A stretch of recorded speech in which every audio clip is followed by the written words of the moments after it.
All right, good morning everyone. I am Misty and this is This Family Life, and today we are going to finish up our third video in our pantry challenge series. So our first video talked about how do we start a pantry, whether it's a prepper pantry, a working pantry, how do we get there. Our second video talked about the items we should put into our prepper pantry, and our third video today is going to talk about, okay, now I've established a good pantry, I have the items that I need long term. Now, how do I do one of these pantry challenges that's so popular, right? Everyone's talking about doing pantry challenges, and this is just the time of year for it, right? So lots of people do them January, February to kind of recoup from Christmas, from spending a lot of money on the holidays. People will do them like March and April to recoup from spending so much money on spring break trips, things like that. So today we're going to talk about pantry challenge guidelines, right? So, and take this with a grain of salt, guys. You do not have to follow all of these. These are just the way that I do a pantry challenge, but you feel free to modify this in any way that fits your needs. So I think number one is you have to think about, why am I doing this, okay? Do I want to save money? Do I want to get rid of unused items? Am I looking to get rid of open items in my pantry that are just sitting around? Why is it that you want to do a pantry challenge? So for the month of March, and most likely the month of April, I am doing a pantry challenge. I'm starting it this week. I kind of started it last week, actually. Let's be honest, I started it last week.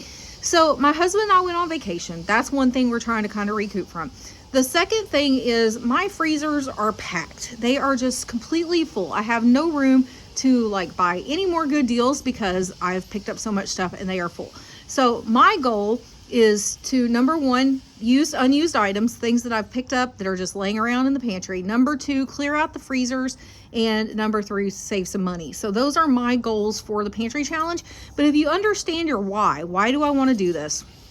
It'll help you to get through it, through whatever time frame you establish, because you understand what your end game is, right? Like, here's what I'm hoping to do. I'm just hoping to use up 50% of the freezer, or I'm hoping to use up these 10 items in the pantry, or I'm just trying to save some money out of my grocery budget. So then it will also help you to see what you buy and what you should avoid buying in the future, okay? That's a why. Some people just want to see, okay, what am I actually using? What do I have that's hanging around that I just really don't need to buy in my prepper pantry, right? Another why could be that you want to push off additional trips to the store. The more you're in the store, the more money you're going to spend. So pushing off those additional trips can help you to save that money. And then it can also help you to come up with new meal ideas. So you can look at it that way too, as it can be a fun experience to kind of look around and see what you have, and then Google it and try to find out new and exciting ways to use it. So once you've got your why established, then you kind of set your game rules, right? So how long is your pantry challenge going to be? And you're going to have to look at it as, how much food do I have? How much am I willing to use before I have to restock? That's going to be totally up to you. For me, on my how long, I'm kind of hoping to go March and April. And that's just the time frame that I picked. You can pick any time frame you want. I've seen a lot of people that do 1 month, a lot of people that do 2 months, a lot of people that do 6 weeks. It is completely up to you. And again, it can go back to that why, right? Like, why? I need to save money for an upcoming trip. I've got 4 months until my trip, so I'm going to try to cook as much from my pantry as possible for the next 4 months. Now, your next game rule is going to be, what is my allotment for additional grocery items? Okay, so you do need to remember you're going to have some additional things: produce, milk, eggs, bread. What is your allotment for additional groceries? I have seen people that refuse to spend a penny while they're in their grocery challenge. I have seen people, or pantry challenge, I have seen people that give themselves $25 a week, $50 a week.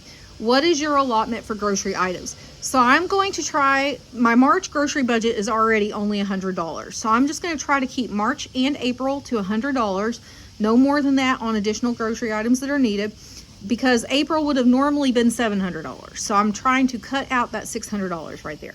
Your next game rule, are we allowed to eat out during the pantry challenge? Okay, so eating out is spending money on food, just like groceries are, right? And so are you going to allow yourself to eat out during your pantry challenge? And in my case, yes, we do still eat out some, but that's okay because we establish how often we're going to do that, right? And then a game rule for me is substitutions come first. So if I need something in a recipe and I do not have it in my pantry, I am going to search up what I can substitute for it that I have. I am not going to spend additional money on an ingredient I need for one recipe or an ingredient that I will very rarely use. So substitutions come first. That is my major rule for when I'm in a pantry challenge, is I'm not going to go buy an additional ingredient. So if I don't have it and there's nothing I can substitute, if I can get away with just leaving it out of the recipe, I will. If not, I'm going to cook something else. I'm not going to go to the store and buy one thing that is for this, because if you're, again, pushing off those additional trips to the store by making those substitutions, right? And if you don't, you go to the store for one item, then you find this on sale, you find this on markdown, the next thing you know, you're going to blow that budget. So how do I begin with a pantry challenge? Number one is you're going to have to inventory kind of what you have. That's hard for me right now because I have no idea what's in any of my freezers. And so I kind of know a little bit. So I've planned kind of off of what I can see in one freezer. And then I'm going to kind of plan off of what I see in the next freezer. So you're going to have to inventory a little bit and figure out what you have. Then you're going to need to identify the items that you want or need to use up. Here's open packages of this that need to be used up. Here's this that's been on my shelf for a year and a half. Let's get it used up, right? So here's meat that's been in the freezer for over a year. Let's get it used up first. So you're going to have to search out, see what items you need to use up first. Now, number 3 is using that inventory to meal plan. So it's no longer about what you want, okay? It's about what do I have that I need to use and how am I going to use it? So kind of crisscross out, like I really want to try this pasta, or I really want to do this. Right now, it's about using what we have, not going to the store, not buying anything else. And then the last one, and this is something that I already do, but I would suggest keeping a list of what needs to be replaced or added. Okay, so if you use up something during your pantry challenge, add it to the list. If you find that, man, 5 times during this pantry challenge, I really wish I had dried parsley and I don't, add it to your list. And that way, that's something you can start stocking so you'll have it in the future for when you do your pantry challenges. So I would say the biggest thing for me, a tip here, is if you won't use it, gift it or donate it. Okay, so when we do a pantry challenge, if I find out that, hey, we are just not using this peanut butter and we haven't been using peanut butter in a long time, now's the time to donate it, get it out, let's give it away. And we do that through our little pantry system here in Waxahachie where we live. We have little pantries that support the homeless, that supports families that just need a hand up, and so anyone can come and get items that they need. Then I would also give you the tip of do not rebuy items you haven't used. So if you just donated all your peanut butter and peanut butter goes on sale 3 weeks later, don't be tempted to go to the store and restock on peanut butter, because you just learned through your pantry challenge that you didn't use peanut butter, so there's no point in restocking peanut butter in your pantry. And sometimes we can all fall prey to that, right? Like, oh, here's a really great deal, let's go stock up on it. But it was something we weren't utilizing, and it's something we're not going to utilize in the future. So let's forget that. Let's not do that anymore. Okay, so that is kind of how a pantry challenge works. Establish your why, establish your rules, and then get started. And so for whatever time frame you set, let's say it's a month. So for 4 weeks, I'm only going to spend $100 on additional groceries as needed. I'm only going to make trips to the store once every 2 weeks. I'm going to reduce the number of trips that I'm making to the store. I'm not going to be, I'm still going to be paying attention to the ads and the prices, but I'm not going to be looking for stock up deals or anything like that. I'm just going to use what I have in my pantry, in my freezer, at home. That's the name of the game. So that's what a pantry challenge is. So I want to ask my kiddos a couple of questions because they're out here. Amber's not ready to be on camera yet, but she's going to answer a couple of questions for y'all. Right, Amber? Mm-hmm. Yeah, okay. Trying to get her to talk. She's off camera, but she's right next to me. So when I cook on a pantry challenge, right, do you still get meals that you like and enjoy? Yes. Yes? And would you say that when I'm cooking on a pantry challenge, do you still get enough food, or are you hungry a lot? How does that work for you? I still get enough food, and honestly, if there's enough, I'll get seconds too. Yeah. And if there's enough left, do we save it and use it for lunches as well? Yeah, she likes the lunches. So Amber is homeschooled now. So she's home during the day, has access to a microwave and everything. So she will eat leftovers at home if there's leftovers of things. So let's take last night's meal, for example, right? Okay, so last night, as part of my pantry challenge, I had ground pork in my freezer. I don't know why I ever picked up ground pork. It's not anything that I cook with. I got a good deal on it. I brought it home. And so I had Googled recipes that used ground pork. We ended up making ground pork tacos last night. Did you kind of turn your nose up at the tacos to begin with? Yeah. Yeah, she took one little nibble and she's like, and I was like, go eat your tacos.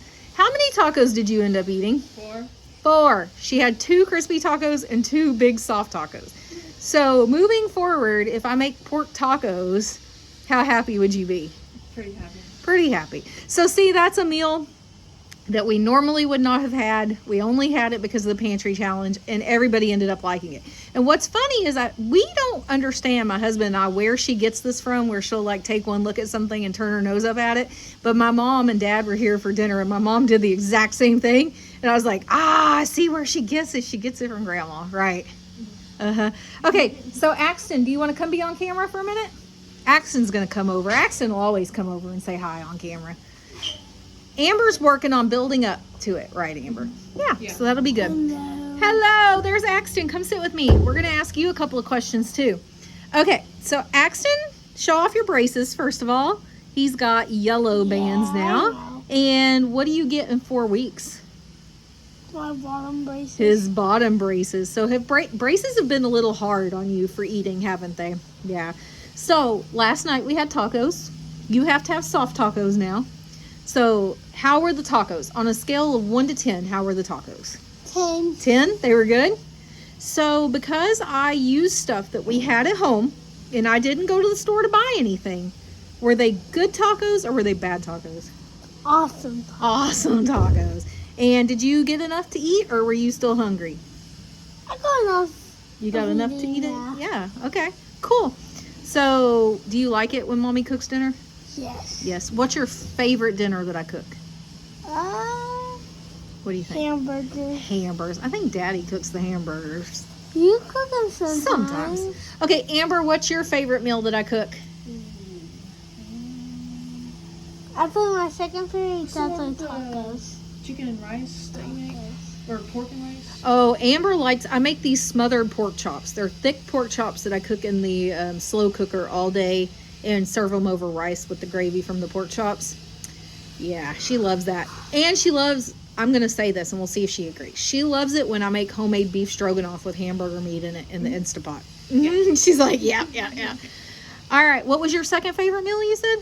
Tacos. Tacos. He loves tacos. Pork tacos. Okay, now we know. And so my mom's actually going through some health struggles right now. And so once she ate my pork tacos last night, which she went back for a second one, she started Googling it and found, how pork tacos are way healthier than beef tacos. And so as a healthy swap substitution, she understands now that she could eat pork tacos and she would be perfectly fine. So that was a good thing as well. So if you like these videos, make sure to like and subscribe to the channel, right, Axton? Yep. Yep. And we will see you in the next one. Bye. Bye.